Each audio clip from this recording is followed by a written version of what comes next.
ISIS is the interior gateway routing protocol that's primarily used in the service provider world, but we're seeing it pop up more and more within the enterprises. Why is that? Why is ISIS now making a comeback and going through a sort of renaissance, so to speak? Here's the spoiler. It's because of DNA Center. DNA Center deploys ISIS as part of its underlay automation. Now, if you're following along because you're going to be going for the ENSLD certification, you're going for the ENSLD playlist, you're going to learn more about DNA Center later in this playlist. Or if you're just here and you want to learn more about DNA Center and the SD Access Fabric and LAN automation, you can click that little search button up there and search for SD Access, and that'll get you going. But what we're going to do now is introduce ISIS. What is ISIS? How are the very basics of ISIS working? How does it actually perform? How does it form neighbor adjacencies? And how do we understand metrics? That's what this skill is going to be all about, is just setting up the foundation of how ISIS works. And then the next skill, what we're going to talk about, is how to design an ISIS enterprise campus. So get ready, because this is going to be a lot of fun as we talk about this resurging interior gateway routing protocol, ISIS. Let's get going. Now, I did say at the beginning of this particular skill that ISIS has a lot in common with OSPF, and guess what? It does, but we first have to set up one of the most important things about ISIS, and that's the levels. This is where things do deviate from OSPF just a little bit, because guess what? ISIS originally wasn't created for IP networks. That's right. It was created for ISO networks. So what we're going to talk about in this particular nugget is the different levels of an ISO network. And why that's important, we'll understand as this skill progresses, because you'll learn pretty quickly that ISIS operates on different levels. So get ready as we introduce some of the key terms that come with working with an ISIS network. Let's get going. The OSI model. We all know and love the OSI model. If you're like me, a few years back, you were learning about the OSI model from Keith Barker in the Network Plus course. Remember, please do not throw sausage pizza away. I'll never forget it. The OSI model, the entire point of the OSI model is to logically design how traffic flows up or down within one particular host. So if traffic is trying to go out of a host, we see the traffic starts at the application layer and moves its way down to the physical layer. When traffic arrives at a host, it moves its way up from the physical layer, gets de-encapsulated, and goes all the way up to the application layer. The cool thing about these standards organizations is that this isn't just where describing how traffic flows stopped. In other standards organizations, they designed how traffic flows throughout a network and throughout an autonomous system. And that's what we're going to talk about here in this nugget, is how ISIS and really the ISO defined levels of how traffic gets flown throughout a network. Let's start off with the most basic form of communication, and this is going to be a level 0 communication. We have a computer here. This is just going to be an endpoint, and that's actually a critical talking point right out of the gate, is that within ISIS, we define endpoints as ESs. These are endpoint systems. Our devices that are performing routing could be things like layer 3 switches here, or routers. Within ISIS, these are called, guess what? ISs. So we see that we basically have two types of devices. We're already setting up some pretty important definitions when it comes to ISIS. We have ESs, which define our endpoints, and we have ISs, which are our intermediate systems. These are what perform the routing actions and network traffic flows within our area and autonomous system. So the entire point of defining levels is to define what kinds of traffic flows can take place. Let's pretend for a moment that this switch right here is performing layer 3 connectivity and routing options like inter-VLAN routing. When this endpoint system connects into the switch and it uses this switch as its default gateway, those communications are considered level 0 communications. Whenever the switch needs to route packets to the next IS, these are considered level 1 communications. Now here's the cool part. There's only 2 more levels to go. We're already halfway there. When an endpoint system, when an end system is communicating to an IS, we then have what's called level 0. And when an IS communicates to another IS, we have level 1. But there is one gotcha right there about that level 1 communication. We are still talking about a link state routing protocol at the end of the day, and link state routing protocols love the concepts of areas. Areas help us segment our traffic, and then it allows us to scale a lot better when it comes to traffic. So for instance, my organization may be geographically large, and I may define this as my United States area, and I may have a completely different area across the world that looks very similar. We're just going to kind of draw it up right here, but I'll use a different color to segment this right here. I know I kind of drew off the screen. Here we go. I'll use a different color to draw this up here. This may be a different area. So we'll say this United States area is area 10 just for fun. And we'll say over here, this is the United Kingdom. And we'll say this is going to be area 20. When communication takes place between these two ISs, between different areas, we call this inter-area routing. This is going to be a level 2 communication. So to recap, we've got level 0, which is our ES communicating to its local IS. This is basically on the same subnet. We have an IS communicating to another IS. This is any network traffic that exists within one area. So we're not just talking about directly connected traffic. This could be a router communicating to a router that's 10 hops away, but they're still within the same area. That's level 1. Then we go into level 2 communications, which is when ISs communicate within different areas. And then, as I promised, there was a third level that was level 0, and that's when we communicate to an IS that's not even within our autonomous system. So this would be, if I'm like writing way up here on top of the screen, this would be like if we're peering with an entirely different company to share routes using ISIS, that would be a level 3 communication. Now, on Cisco devices, they only operate ISIS on level 1 and level 2. So really, the only levels that you need to know about are ISIS level 1 and level 2. And recall, again, what we're really talking about here. ISIS level 1 is intra-area routing. Think about that in terms of OSPF. This is routers who are trying to communicate to each other within the same area. So if we have area 10 in OSPF and there's 30 routers within that, if any of those routers are communicating to each other in any way, that's going to be an intra-area route. And in ISIS terms, that's a level 1 route. Now, if we're talking about inter-area routing, we still own these areas. We have routers that are communicating between areas. We have a level 2 route. Now, this is where things start to differ from OSPF a little bit, is when inter-area routing comes up, and that's what we're going to talk about over the next couple nuggets. It's just critical to understand right now what level 1 routes and level 2 routes are all about, because that sets up how our routers or ISs are really going to behave when it comes time to deploy and design an ISIS network. So that sets up the IS levels, levels 0 through 3, really honing in on levels 1 and 2. I hope this has been informative for you, and I'd like to thank you for viewing. So we've now talked about how the different levels work throughout a network, and I think that's a really cool way that we can identify the different types of traffic that could take place throughout a network, throughout an autonomous system, or between different autonomous systems. I really, really like how that is set up. So that sets up how things are different from OSPF and ISIS. Now what we need to talk about is the similarities. And what we're going to talk about here in this nugget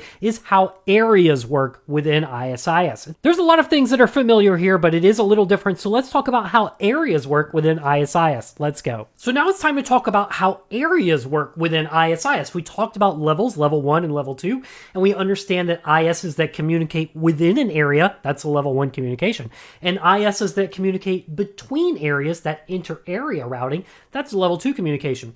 Now, when it comes to areas themselves within ISIS, it's very similar to OSPF with one key critical difference. What I'm going to do is I'm going to draw areas. Here we go. We'll call this, let's just say area 1. And over here, I'll say we have area 2. Think about OSPF for 1 second. What was one critical law about OSPF that must exist in order to make OSPF work, or at least in a large OSPF thing? They all had to have area 0, right? In ISIS, you do not have to have area 0. You don't have to have really any area as mandatory at all. There's not one area that is defined as mandatory at all in ISIS. So technically, there's nothing that would stop me from taking this router here and this router here and forming a direct adjacency. This would be a level 2 communication. And then from within that, we would have all of these routers over here, and these would form level 1 communications because they'd all be communicating within the same area. And it looks something like this. So immediately this sets up a pretty big talking point, as there is no need whatsoever for a backbone within ISIS. Area 0 is not mandatory, but maybe we should still have one. It is the best design practice in order to have any sort of transit traffic, meaning traffic going from one area destined to another area. It is probably best to have a transit fabric or a transit area. So we should design an area for traffic to be transited through, and most importantly, all of the routers in here should be performing level 2 operations. Why does that matter? Why does it need to be level 2 in the transit area? That's really what the next nugget is all about, and it's probably the biggest nuance or learning point in all of ISIS. I'm just setting up right now one of the critical things that you should know about ISIS areas. The thing that you should know is that level 2 communications can take place between any area, but it is a best practice if there's going to be inter-area communication to have a transit fabric or a transit area handling that. And beyond that, differing from OSPF, it does not have to be Area 0. This very well could be Area 49 for all we know. So this takes our skills about knowing about the IS levels, intra-area routing and inter-area routing, and it starts applying it to that design concept. If we're going to have inter-area routing, it's probably best that we have a transit area to handle it, unless our organization is particularly small and we really only need the 2 areas. But we also keep in mind where level 1 communications and level 2 communications take place. And lastly, the critical thing to understand is that our transit area does not need to be explicitly named Area 0. We can name it any area that we want, and that's where predominantly our level 2 communications are going to take place. Now, how does that really work and what does that really mean? That's what the next nugget's all about. In the meantime, this is understanding how areas work within ISIS. I hope this has been informative for you, and I'd like to thank you for viewing. So at this point in our journey, we have seen the IS levels themselves, which define how traffic is moving throughout an area or between areas or autonomous systems, and we've also talked about the areas themselves, a familiar concept from other link state routing protocols like OSPF.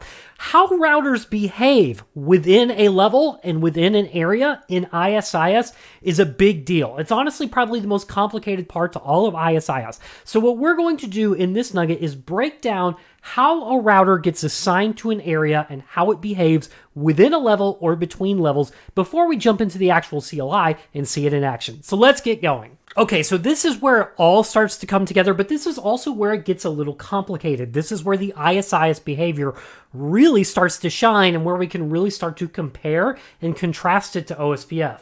What we're going to talk about now is how routers know whether they're communicating within IS level 1 or IS level 2. And this is really it. At the end of the day, when we fire up a router and we tell it you're going to be running ISIS, we tell it what kind of communications it can do. For instance, we'll enter the router ISIS command on the command line. Now, no, we don't specify a process ID or any sort of autonomous system number. It's just router ISIS. And then we tell it with the IS type command what level it's going to operate at. This could be level 1, this could be level 2, or this could be level 1, 2. And it's absolutely, positively, explicitly critical to make sure that we set these when it's time to deploy our ISIS network, because this will determine how neighbor adjacencies can even be formed in the first place. Let's start off by talking about when we set it to IS type level 1. When we tell a router that it is IS type level 1, it will only ever form a neighbor adjacency, absolutely critical. It will only ever form a neighbor adjacency to other routers that are IS type level 1 and, underlining that and, the area number matches. This is why I set up that very first nugget about what level 1 communications even were.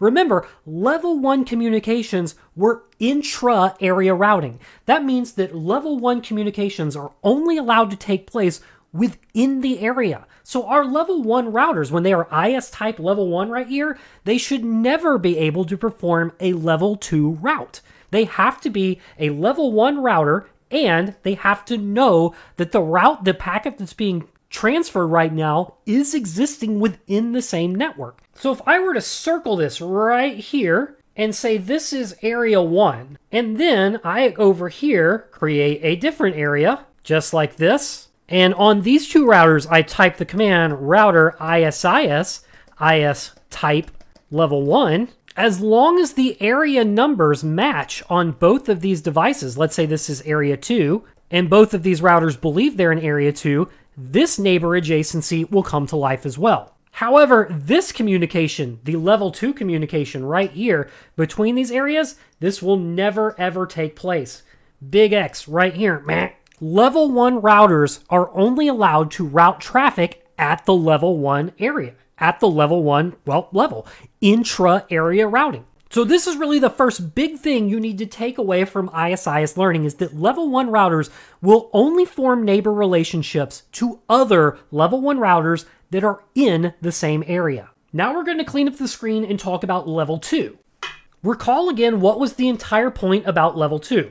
Level 2 was inter-area routing. So if I have my same router right here, and it believes that it is in area 1, but instead I type the router ISIS command, and I say IS type is level 2, then over here I have another router, and it believes it is in area 2, but similarly I type the router ISIS command, and IS type level 2. These two can and will form a neighbor adjacency to each other, because the entire point of level 2 is to permit this inter-area routing. This is to go from one area to another area. Now here's the quiz question for you. If I have another router down here, and it is level 1 in area 1, do you think this neighbor adjacency will form? Go ahead and pause it if you need to. Just think through this one. Rewind it and watch what we said about the level 1 routers, and then come back to this and see if you can answer this question. Do you think that the level 1 router will form a connection to a level 2 router in the same area? The answer is no. It will not. A level 1 router is only explicitly allowed to form a neighbor adjacency to a level 1 router in the same area. If it sees a level 2 router, like this guy right here that has been explicitly told to operate at level 2, it thinks then that it may be routing traffic to an inter-area router. And this violates all it knows about intra-area routing in level 1. So this begs the question, what happens then when an ES that's located down here needs to communicate to an ES that's down here? There's clearly a hard line or a big wall that separates our level 1 routers from our level 2 routers. So how do we handle this situation? Enter the level 1-2 router. So now what we're talking about is typing the router ISIS command and typing IS type level 1-2. In this case, the router accesses both, and this is a critical talking point. Think about the OSPF database for 1 second. Every LSA that it receives, it stores in a database. Right? Well, this is an awesome talking point about ISIS.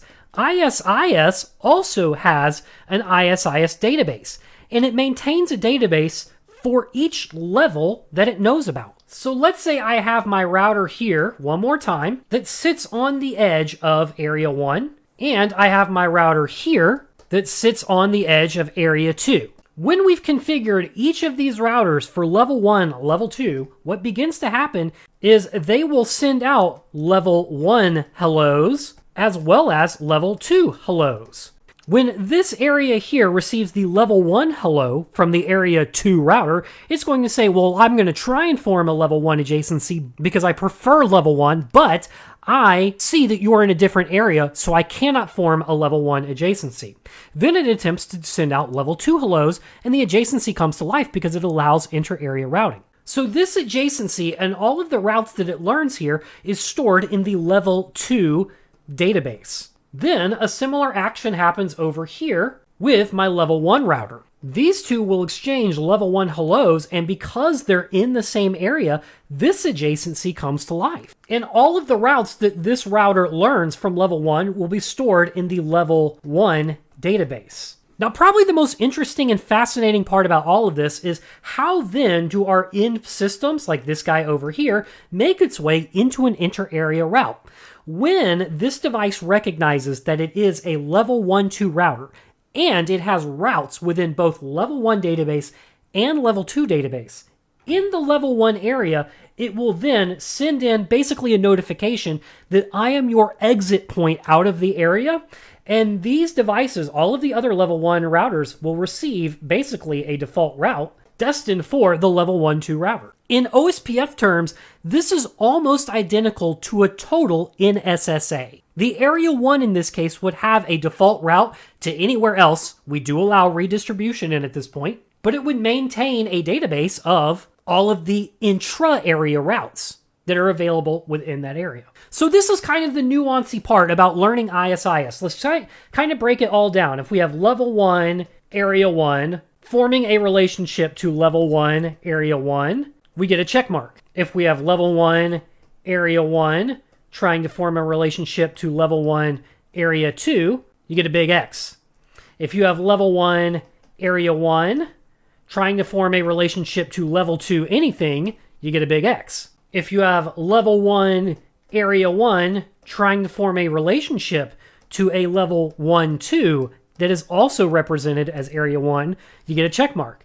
If you've got level 1, Area 1, trying to form a relationship to level 1-2 in a different area, like Area 2, you get a big red X. Then lastly, if you have level 2 forming a relationship to level 2, you get a check mark. Why does this matter? Why is it like this? This really comes down to design. And when you actually get into the next skill, when we talk about design considerations for a 3-tier or a 2-tier enterprise campus, this will all make a whole lot more sense. It's actually going to start to come to play in the next couple of nuggets when we jump into a CLI and start actually building out the configuration of these devices. But then when you see it on the enterprise campus, you'll go, oh, okay, that's why ISIS works the way it does, and it's actually pretty cool. It's actually really nice.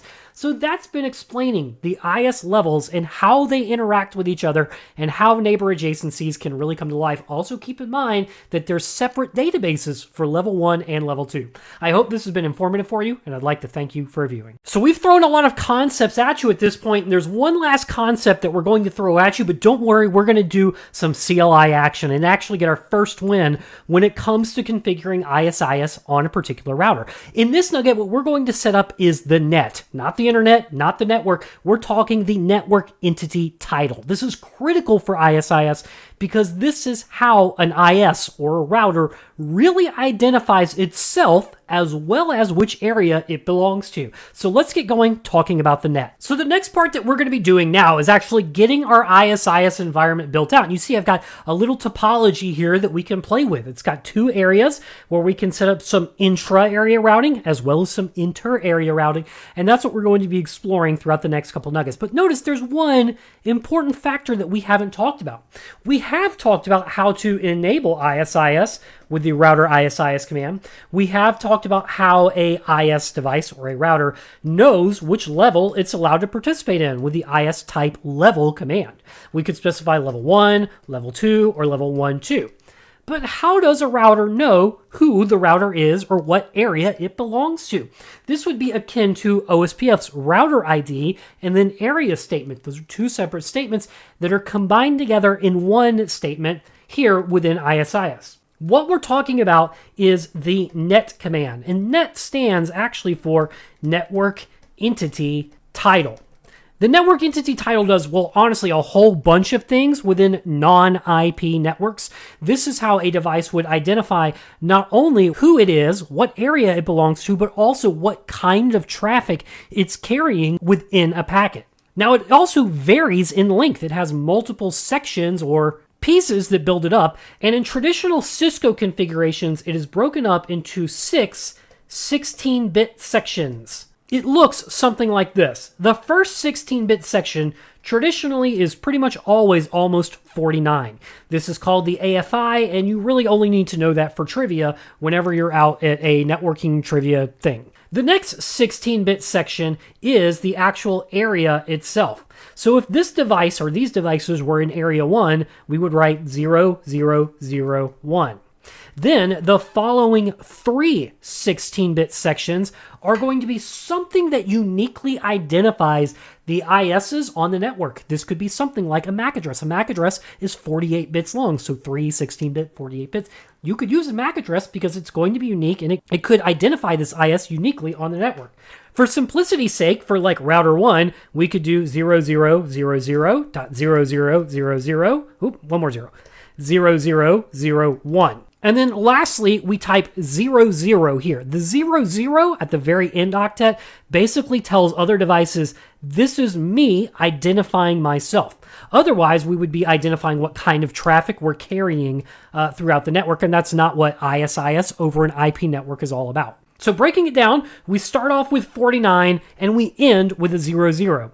In the middle, we have our area ID followed by something that uniquely identifies our devices. So I'm just going to hide this from the screen for a moment. I'm going to bring up the console of all of these devices so that we can configure the net on each one of these devices, and you can see how that looks and feels as you start to deploy ISIS in your network. So what we're going to do as a good first step to deploying ISIS is just make sure that all of the devices have their net configured. This is going to be a unique way to identify the devices on their network. Now I'm going to show you how to do this the easy way, and then I'm going to show you how to do this probably the correct way when we get to the very last router, R6 here. Let's start off with R1 and get started configuring a net within ISIS. It's pretty straightforward. We go into configuration mode, we say router ISIS, and then we just type the command net followed by the actual numbers that we specified earlier. Now, if I bring the actual writing here up on the screen, we see we've got 49, that's what we're always starting with, our area number, something to uniquely identify it for the next 48 bits, and then we end with 00. So considering R1 is in area 1, I'm going to type 49, 1, 2, 3, then area 1, that's going to be 0001, then something to uniquely identify this router on the network. So I'll say 0000.000000001, then 00, and I press enter. I can do almost the exact same thing here for router 2. We'll say configuration terminal, router ISIS, then we'll give it a net, again, 49. This is still going to be in area 1, so I'll say 0001. Then we'll give it a unique address again, 0000.000.000. So we see that the 49 is the same, and the 0001, the area is going to be the same. Its unique identifier is separated by this last little bit right here, setting it to 2. I guess I should say 4 bits, but you get my point, 2. Now, R3, this is what's going to be our inter-area communicator. We're going to talk about how that's going to work later. For now, what we're going to do is we're going to be setting in the configuration, one more time, for router ISIS. The net is going to be 49, and if I look at my diagram, I see this is still within area 1. So I'll say 0001, then we'll give this a unique identifier, ending with a 3.00. Shifting gears a little bit, now we're moving on to R4, and we're breaking into the purple area. So we're going to be specifying a new area this time. Going into configuration mode, I'll say router ISIS. The net is going to be 49.0002 this time, and we'll give it a unique identifier within this area. So I could do something like 1 in this case if I wanted to, because we're now specifying an identifier in a different area. But just to keep things nice and clean, I'm going to set this to be 4, so I know it's router 4. Now, router 5, again, this is going to be in area 2. We'll say router ISIS, and the net, 49.0002. Oop, too many zeros. There we go. We'll give this a unique identifier of 05. Oh, and it tells me, see, I accidentally hit enter too early. It says this isn't long enough for our Cisco standards of ISIS implementation. I got to add that .00 on the end to press enter. Now, I did say I was going to switch it up a little bit for router 6. Here's what I'm going to do for router 6. I'm actually going to say show interface Ethernet 00, and I'm going to copy this MAC address right here. That way, this will probably be a real way that you implement this in the real world, is based on a MAC address. So with that highlighted, this MAC address up here, I'm going to go into configuration mode. I'm going to say router ISIS.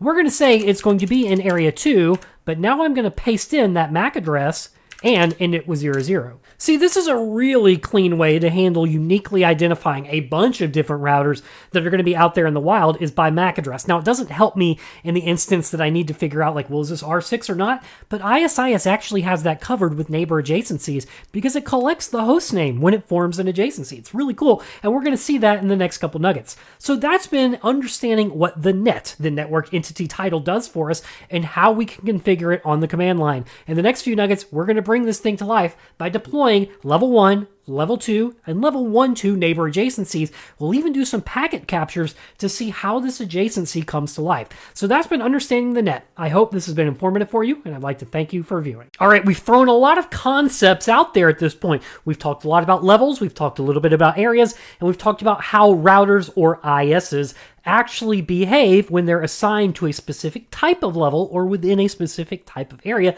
Now it's time to see it in action. What we're going to do in this nugget is form our first neighbor adjacency between two level 1 ISs. Let's get going. Now we did a whole lot of talking about the functionality and how ISIS really works, only to get to this point where it's time to actually implement ISIS. And what you're going to find out is it's a little anticlimactic because there's really only 2 or 3 commands. We've got the net command. We got to tell it what level it's going to operate in, and then we just turn it on the interfaces. That's really it. What we're going to do in this nugget is we're going to actually deploy a level 1 ISIS relationship and validate that it comes to life. We're also going to do a packet capture when it comes time to bring this ISIS relationship to life. So here we go. I'm back here on router 1, and what you can see here is we've done router ISIS and we've given it its net address.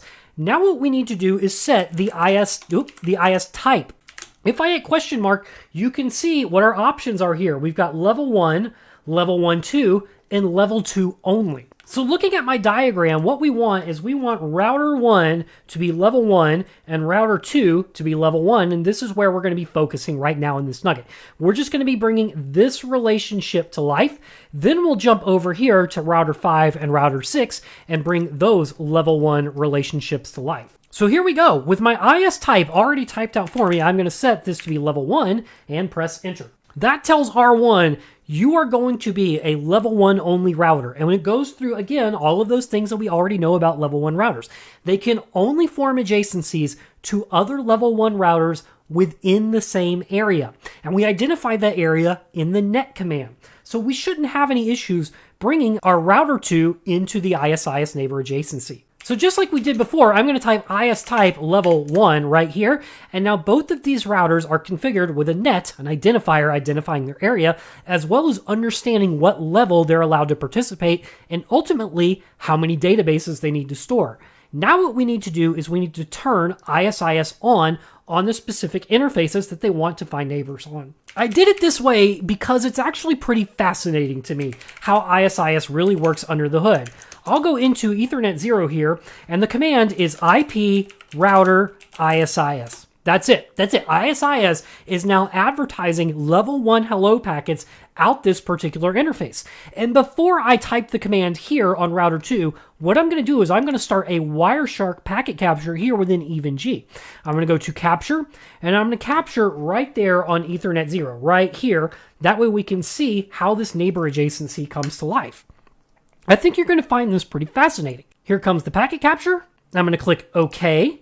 And now I'm going to bring my terminal back up here, and we're going to go ahead and configure exit. We're going to go into interface Ethernet 00, and we're going to turn IP router ISIS on. In the background, this ISIS neighbor relationship should be coming to life right now. In fact, if I exit out and I give it a show ISIS neighbors real quick, look at that. I already see that I've got an ISIS neighbor adjacency showing up as up. Check this out, that system ID, see I did tell you, it's going to grab that host name, which I think is pretty fascinating.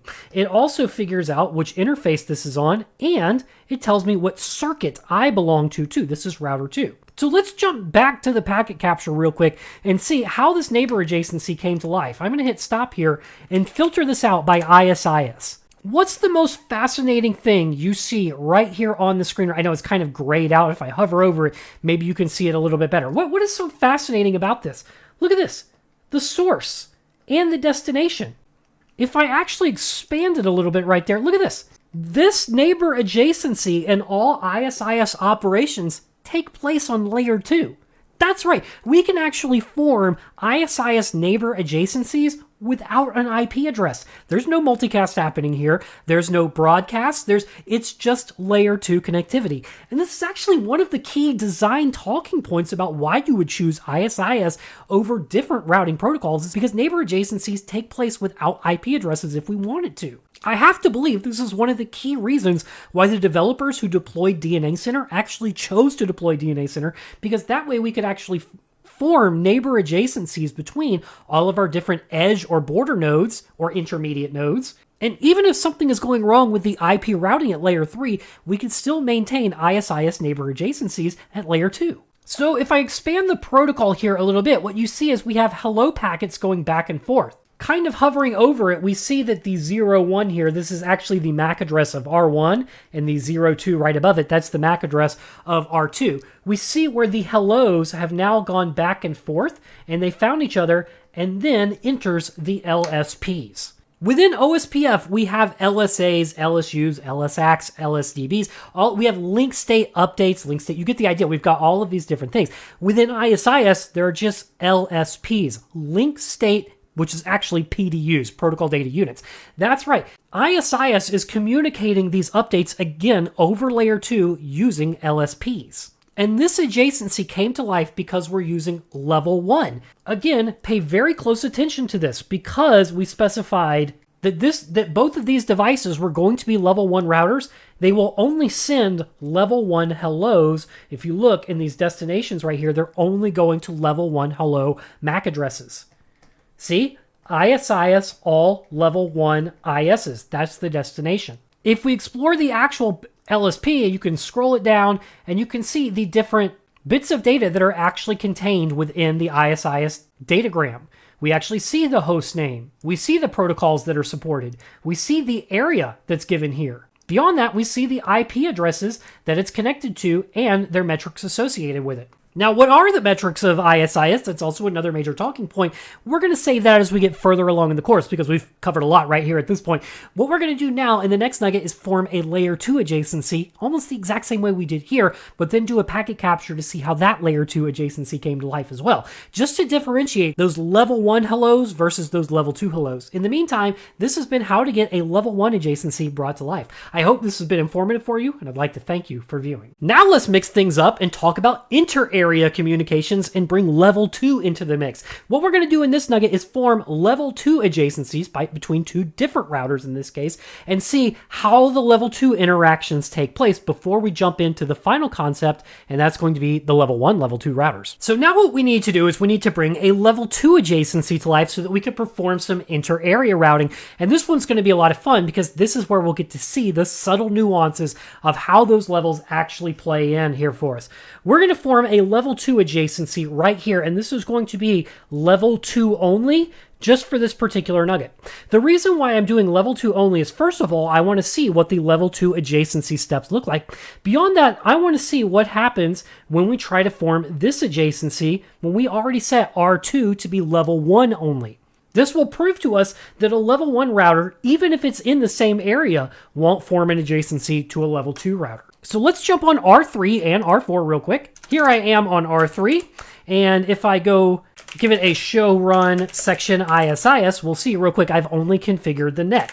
So let's go into router ISIS, and we'll set the IS type to be level 2 only. I'm going to perform the same action over here on R4. We'll go into config mode, router ISIS.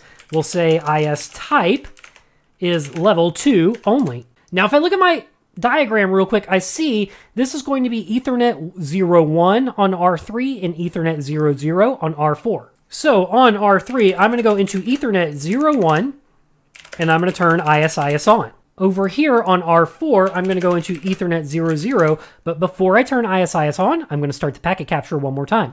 Let's capture 00.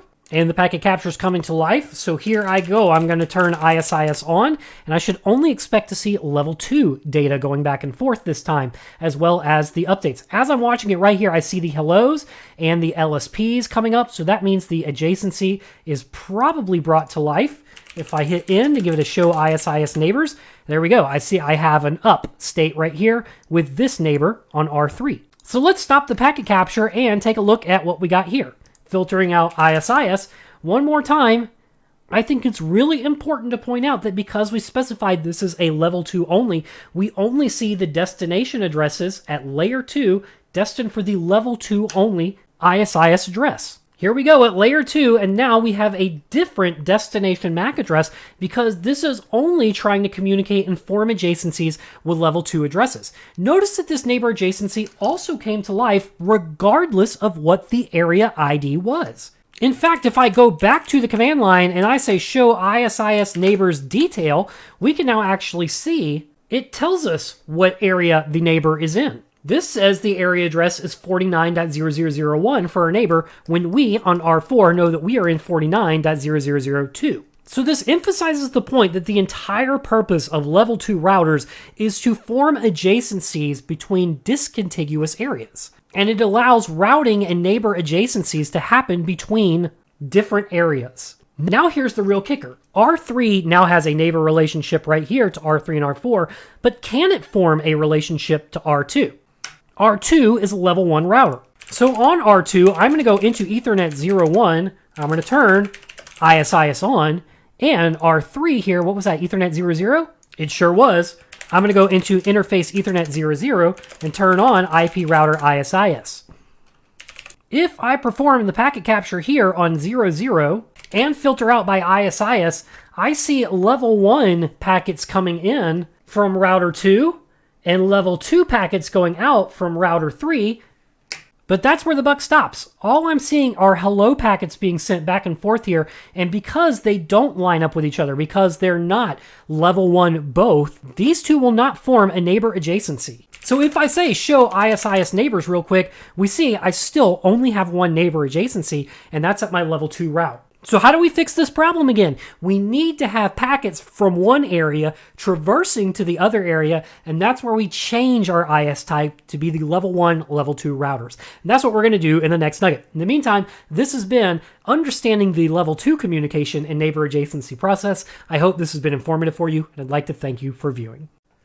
So we've got level 1 routers and we've got level 2 routers, or I should say ISs, and they aren't able to form that neighbor adjacency to each other. That could be a problem when we actually need to perform inter-area communications. Enter the level 1, level 2 IS. In this nugget, what we're going to do is break down how the level 1, level 2 IS actually works and see how it alters the behavior within different areas. Let's get going with that. So the final piece to the puzzle is going to be bringing the inter-area communication to life, and we know that this is kind of an issue because of the limitation of level 1. Level 1 routers, or level 1 ISs, cannot form neighbor adjacencies to level 2 ISs, though the entire point of level 2 ISs is so that we could allow traffic to go between areas.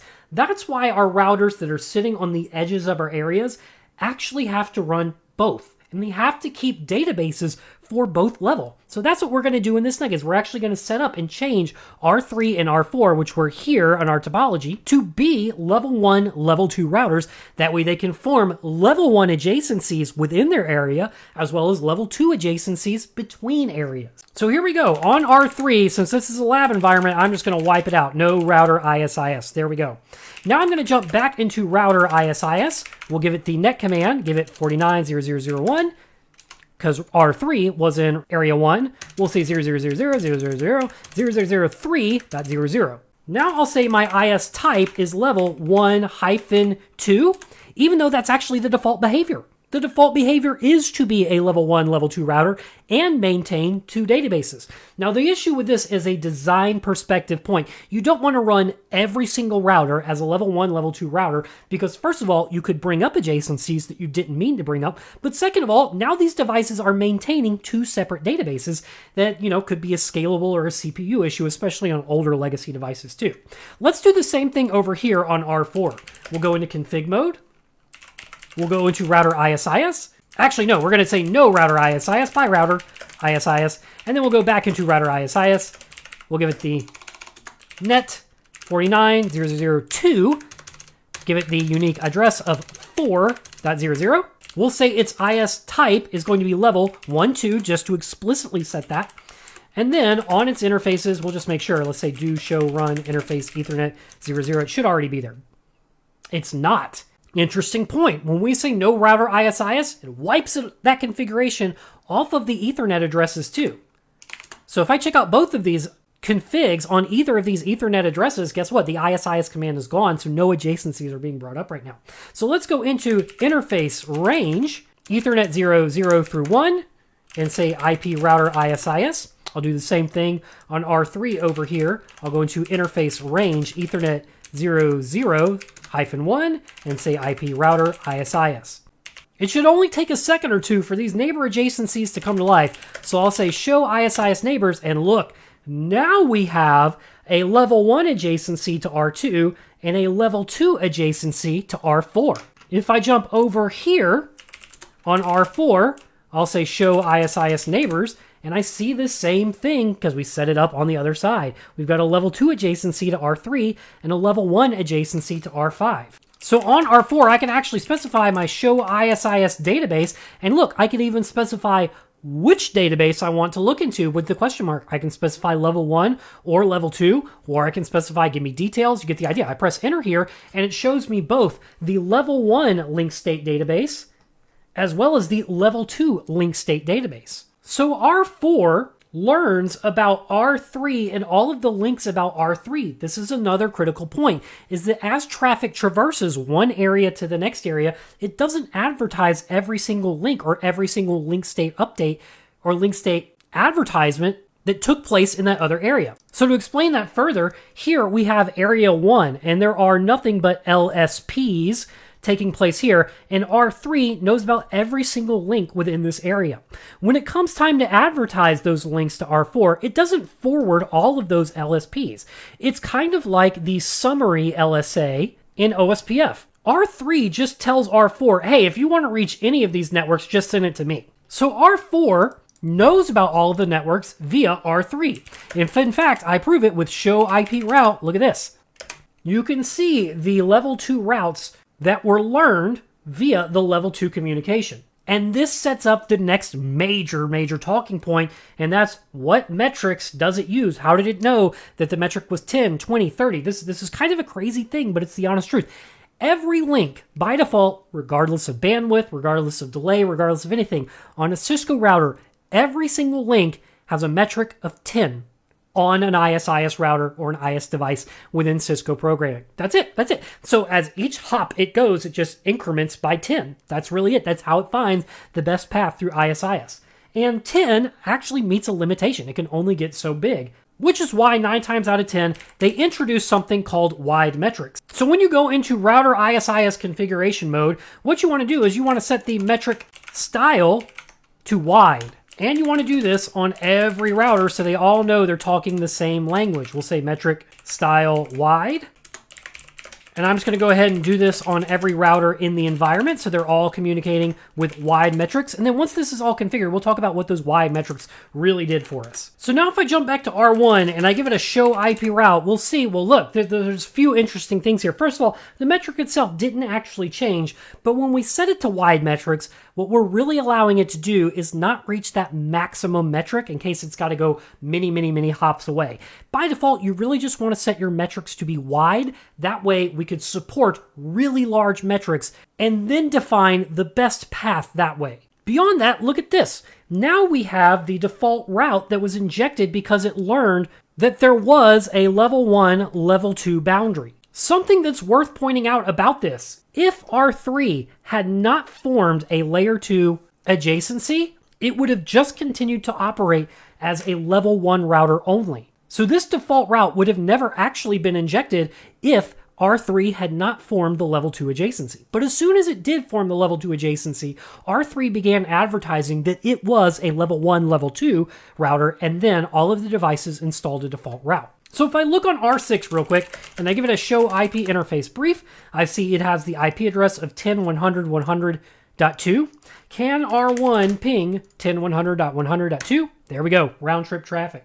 So that's it. That's how we actually go about configuring and implementing inter-area routing within an ISIS domain. I hope this has been informative for you, and I'd like to thank you for viewing. So there you have it, the basic foundations of ISIS. We've covered things like what the levels really are, how we identify areas, especially within the net, and the different IS types or the different levels that an IS can participate in drastically alters its behavior within the actual ISIS protocol or within the areas that they're communicating in. So that's been understanding the basics of getting ISIS up and running. I hope this has been informative for you, and I'd like to thank you for viewing. So with the ISIS foundations in place, we now understand how ISIS operates. We understand what the net does, how areas work, and most importantly, how the levels impact the behavior of a router. Now it's time to actually deploy ISIS, and we have to make some very important decisions about how ISIS is going to look within our enterprise infrastructure. That way we can make sure that we set up the 3 key components to an enterprise network design. ISIS needs to be secure, ISIS needs to be stable, and ISIS needs to be scalable. So by the end of this skill, we'll understand how to design and deploy an ISIS network that is secure, stable, and scalable. Get ready, it's going to be a lot of fun as we get going with designing an ISIS network. Let's go. Our first and arguably most important task when designing an ISIS network is going to be making sure that it is secure. Now, lucky for us, designing the ISIS security is actually pretty simple, but it is a little nuanced too, because ISIS security can be set at 3 different layers. So by the end of this nugget, what we'll understand is where and how we can configure ISIS authentication and security. Let's get going. One of the top reasons that you would actually go with ISIS, I argue, is the security aspects to it, because you can make neighbor adjacencies airtight as to who is allowed to come to life, because we can apply security policies, basically password authentication, in 3 different spaces to control who is allowed to come up or bring neighbor adjacencies into our environment. Check this out. The first example we're going to do is we're going to specify a password is required for a neighbor adjacency to come up on a specific link. So what we're going to be looking at is applying a password to Ethernet 00 here and Ethernet 00 here. That way R1 and R2 will only form a neighbor adjacency if a password matches on either side here. And it is worth pointing out right now that ISIS uses HMAC MD5 in order to encrypt the password. So that way we have that as an option. Beyond that, we have the ability to encrypt the password within the running configuration as well, so somebody can't come along and type show run and then see the password. Now, for this case, what we're going to do is we are just going to demonstrate how we can apply a password on the interface level, and you're going to be surprised at how easy it is. Let's jump over to router 1 here, and we're going to go into configuration mode and then interface Ethernet 00, which is where we want to set the password. All we have to do is say ISIS password, and guess what? We type in our secret password here. So let's call this password something simple like R1, R2. That way we know this is the connection from router 1 to router 2. When I press enter here, this is going to start performing the authentication attempts, and it will bring down the neighbor adjacency to R2. So what I need to do now is I need to go set that password over on R2. Just to verify real quick, let's exit out, show ISIS neighbors, and look, we have no neighbors. If I also do show IP route, I see that I have no level 1 routes operating within my environment. So let's jump over to R2 now, and we'll go into configuration mode. I'm going to go into interface Ethernet 00, and I'll say ISIS password one more time, and we said it was R1, R2. If I bring that password into play here, authentication should now be taking place, and if I give it a show ISIS neighbors, I see my neighbor adjacency back to R1 is back up and alive. If I jump over to R1 here, let's give it a show IP route, and there we go. My level 1 routes are now installed back into the environment. That's really cool because now we can control on a link per link basis who is allowed to authenticate, and this really works well within the core of our network. This is where the core of our network is going to have most of our level 1, level 2 connections, or just pure level 2 connections, and that way anybody with a different area can't just jump in and connect into our network and start injecting routes into our ISIS topology. So controlling it at the link level is going to be important for that specific instance. But beyond that, we can control authentication within an entire area as well. So let's now demonstrate how that looks on R4 and R5 and R6. We're going to be doing this in the purple section of our topology, and that way we can see that we can control authentication throughout the entire area. Let's start off with R4 and bring the area authentication into play by going into router ISIS mode, and the command is just area password. That's it. So all I have to do here is say something like area2pw is going to be the password, and I press enter. Now, of course, the authentication is going to fail between R4 and R5, which brings down that connection. Now, we haven't set up any authentication on R5 and R6, so if I say show ISIS neighbors, Well, it still shows both are up right now because we're waiting for that neighbor adjacency hold timer to tick away. We see it's ticking down now, slowly but surely. Eventually, it will tick down and the neighbor adjacency between R5 and R4 will go down because we did see that R4 is already telling us that authentication is failing and we're no longer receiving LSPs from R5. So let's jump into R5 real quick and set that area authentication one more time with area password. We said this was area 2 PW. And now we're getting authentication failed on R5 because now the adjacency to R6 is failing. So to round it out, we'll jump over to R6. We'll say router ISIS.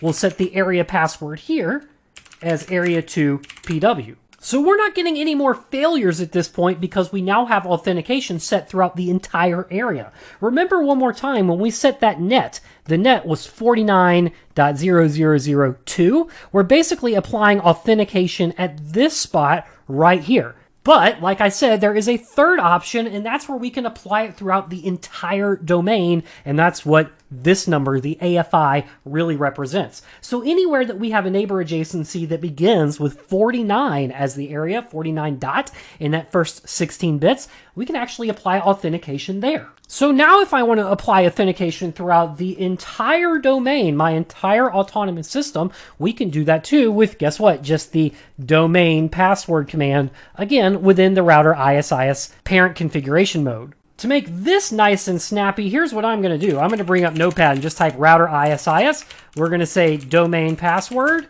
Oh, let's do this. And I'll call it PW49, something simple like that, so we know we're talking about domain 49. So now on every router here, let's start with router 1. We'll go into configuration mode, type in router ISIS, domain password 49. Router 2, router ISIS, domain password 49. Router 3, oh, there we go. Router ISIS, domain password 49. Just paste it in right here, domain password 49. Paste it in right here, domain password 49. And domain password 49. If you paid attention here, you noticed one thing that's very important. The authentication is cumulative. We don't have to use just one type of authentication. We can authenticate at the link level, then the area level, then the domain level. We can control authentication at all three levels at the same time. And this, to me, is the biggest argument about why you would love ISIS, is we can secure how our neighbor adjacencies come to life at every single level, within a link, within an area, and within a domain. So when it comes to securing your environment, keep this in mind because you may want to run link level authentication within your core, then area level authentication within an entire area, and then domain level authentication throughout your entire autonomous system. So that's been securing ISIS. I hope this has been informative for you, and I'd like to thank you for viewing. Now that we understand ISIS security, it's time to move into the stable and scalable solutions within ISIS. And scalability is really one of the big reasons why you go with ISIS in the first place. Now, our first example is one of the most basic ones, and that's just a completely flat area. So let's talk about how a flat area deployment of ISIS will work and some of the pros and cons of that. So our first real network design when we're talking about deploying ISIS to our network is called the flat network. And in my opinion, it's a pretty fun one for one specific reason. Watch this. Here's how the flat network works. See this purple area right here? Bye-bye. We're just going to get rid of it. There we go. And we're just going to extend area 1 out. We'll even delete the text right here so it's nice and clean. Yeah, that's it. That's the entire point of the flat network, is our network is small enough to where we don't need anything really complicated and sophisticated. We can just run one ISIS domain and area throughout our entire network. I mean, with 6 routers, the most we could be talking about is maybe 100 routes or a couple hundred routes or something like that. And ISIS could probably handle that just fine on its own with one area, as long as we're not running really antiquated and dusty hardware. So the entire idea with this particular design, the flat network design with ISIS, is just run one ISIS domain and area throughout your entire network.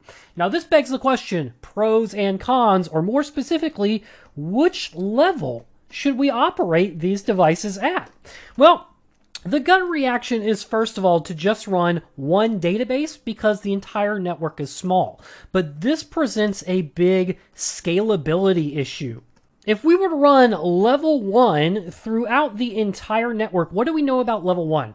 First of all, every router here has to be running level 1 and they have to be in the same area for a neighbor adjacency to come to life.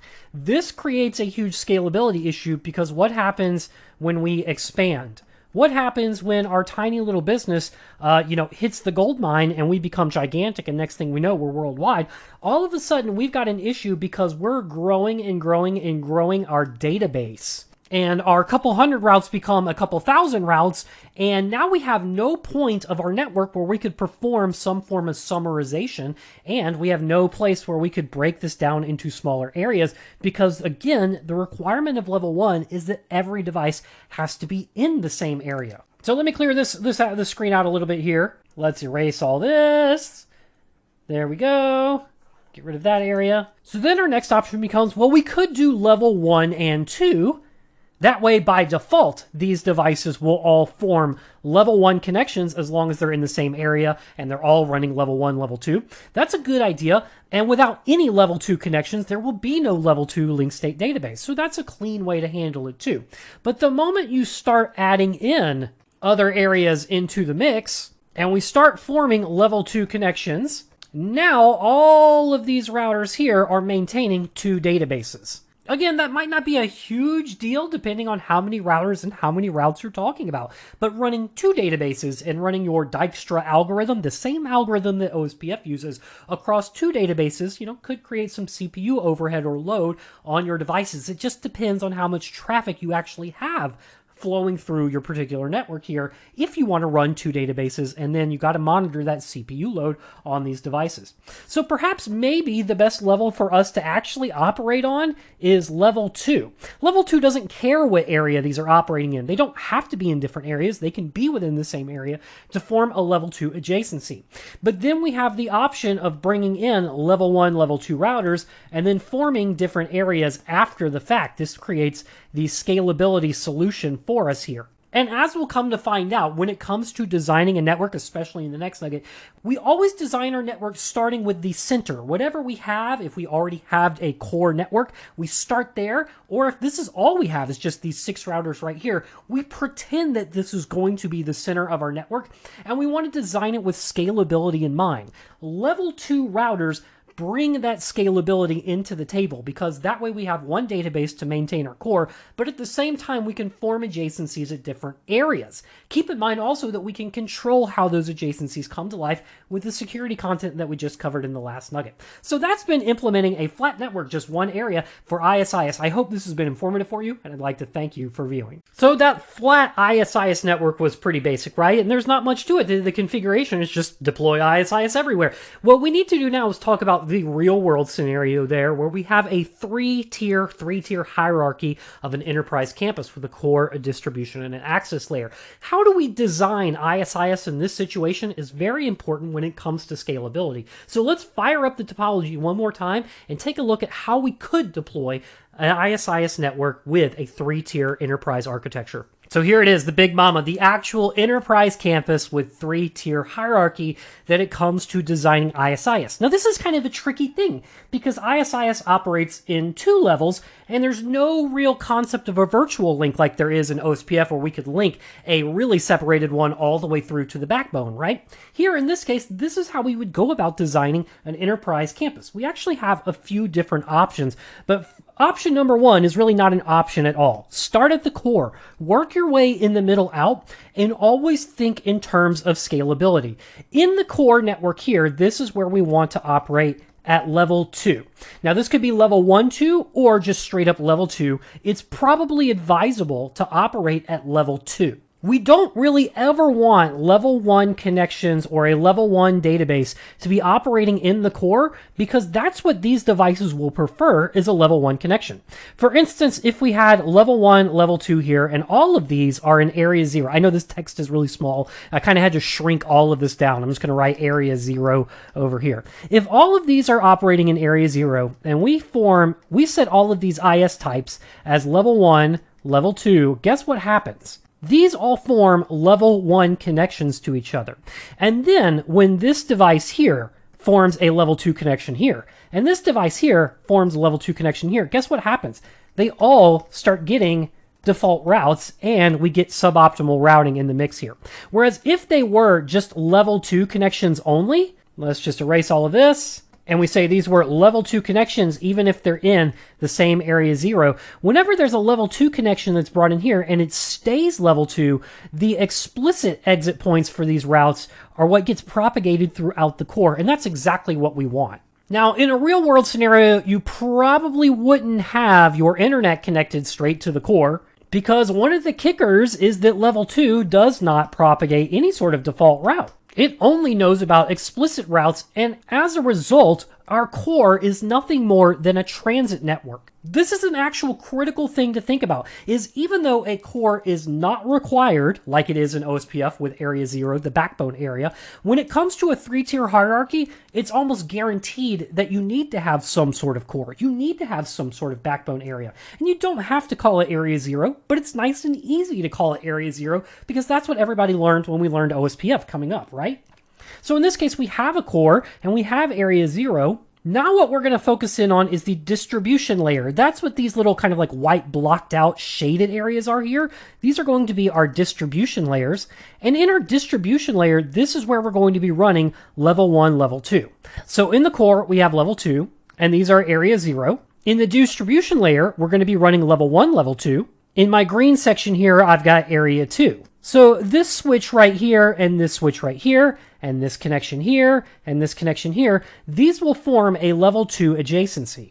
But these adjacencies all throughout this section here, these are all going to be level 1 adjacencies. So my switches down here in the access layer will receive the default routes, because the level 1, level 2 devices will advertise what is called the ATT bit. The ATT bit says, I am your exit point to get out of the area. The same thing happens over here in Area 1. Within the distribution layer here, Area 1 will form level 2 adjacencies to all of the core uplinks. Then it will form level 1 adjacencies to all of the access layer. And each of these access layers will see the ATT bit was set by the distribution layer, and it'll know that its 2 default exit points are going to be the devices in the distribution layer. The big thing to think about here is how desktop 25 can ping desktop 26. In the access layer, we may be running multiple VLANs, so we run ISIS on the interface VLAN. This device will communicate to its default gateway, who will see a default route to either one of these distribution layers, who will then have the explicit level 2 routes on how to get down into Area 2. So it'll punt it up to the core, who will route it down to the other distribution layer, who will then have a specific level 1 route on how to get to desktop 26. So there's a lot of writing going on the screen here. What you should really be thinking about is just looking at this at 3 areas at a time, even though there's 4 on the screen. The idea, most importantly, is that Area 0, the core layer, is nothing more than just a transit layer. So if Area 1 wants to get to Area 3, it's just going to jump into the transit layer, or core 0, and then route its way up to Area 3. If Area 2 wants to get to Area 3, it does the same thing. There's a level 1 route, preceded by level 2 routes, preceded by a level 1 route. So when you think about the enterprise campus and how there could be 3 different layers, you got to think clearly about where are my level 1, level 2 routers going to exist, first of all. We've got level 2 in the core, level 1, level 2 at the distribution, and then level 1 at the access layer. And communications that take place between areas are going to go through a transit campus fabric here, like the Area 0 here. And at the border of each of my edge areas, we're going to have level 1, level 2, whereas in the core, we're probably just going to have level 2. So whether it's going from green to red to green to yellow, yellow to green, red to yellow, yellow to red, you get the idea. We're just talking about going through the steps of level 1 to level 1, 2 to level 2 to level 1, 2 to level 1. That's how ISIS logically flows, and this is why we have those different levels that we learned about in the previous skill. Level 0 to level 1 to level 2, and then level 3 if we ever need to talk outside of our domain or our autonomous system. So this is how the campus design is going to work in a 3-tier enterprise campus hierarchy. I hope this has been informative for you, and I'd like to thank you for viewing. So that 3-tier hierarchy where we have the core at level 2, then the distribution layers at level 1, 2, and then the access layers at at level 1. That's probably, honestly, the best, most scalable way that you could deploy an ISIS network. But there is a situation where you're kind of in the middle. You don't need a flat network, but you don't have anything that's sophisticated. Maybe you actually have a collapsed core architecture. What we can then do is use a hybrid ISIS network. Let's talk about how the hybrid design really works. So now's the part where we get into the hybrid design, where our campus is growing and it's sophisticated, but it's not this sophisticated. We may have a collapsed core situation here where we don't actually have a core layer at all. Our distribution layers are all connected directly to each other. And it would look something kind of like this. Watch this. Here's how I'm just going to redesign this little topology real quick. So with a hybrid environment or a collapsed core, we don't have a core, and therefore we can basically just right-click on the blue section here and just wipe it out. Watch this. Bye. And here's what we're looking at when we talk about the hybrid environment. See, I'm just going to drag this up here, and if I can grab this corner, it's kind of tough. There we go. Just like this. And I'll do the same thing with the green, and I'll drag it like this. And I'll do the same thing with the... Oh, this is going to be a little bit tougher, isn't it?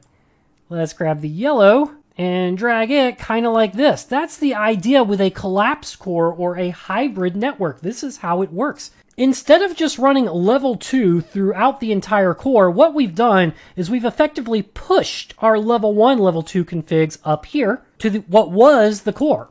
So now we run level 1, level 2 on these devices. Here we go. And the rest of our domain is just level 1. Or I should say the rest of these areas are just level 1 throughout. So really our distribution layer looks something more along the lines of this. And our environment now looks like this. We have a hybrid setup because there is, again, no need for a backbone or an area 0 within ISIS. We can just literally link any area together as long as there is layer 2 inter-area communications allowed. Now, of course, this brings up pros and cons. Why do this? Why not go with the core environment? Well, of course, again, we go back to the fact that maybe we don't have a core. Maybe we only have distribution layers, and this might be the cleanest way to separate our areas from each other without having to pass through a transit fabric or a core network that we don't even have yet. This, of course, moves our summarization points up to these nodes too. See, in this case, area 1 is 192.168.1. In this case, area 2 is 192.168.2. What we would want to do is we would want to summarize on these links that go out of our area domains now at this point, and also this way too. Whereas before, our summarization would have been performed at the distribution layer before it reached the core in the first place. So our core devices now are actually more like core distribution devices, and they're going to be maintaining 2 databases, and the level 1 databases will now be bigger. These devices will now hold more routes because they're going to learn about all of the routes within the level 1 area as opposed to being summarized 1 layer down. This does offer a simpler deployment though, of course. We don't have to build out a core, but it also makes scaling and adding areas a little more complicated because now, what if we bring in an area over here and an area over here? We don't have a core that they can attach right into and then spread and propagate the routes through. So the hybrid environment is going to be one of those in the middle or in between a flat or a 3-tier hierarchy. Just keep in mind where we're pushing the level 1, level 2 boundaries in this scenario.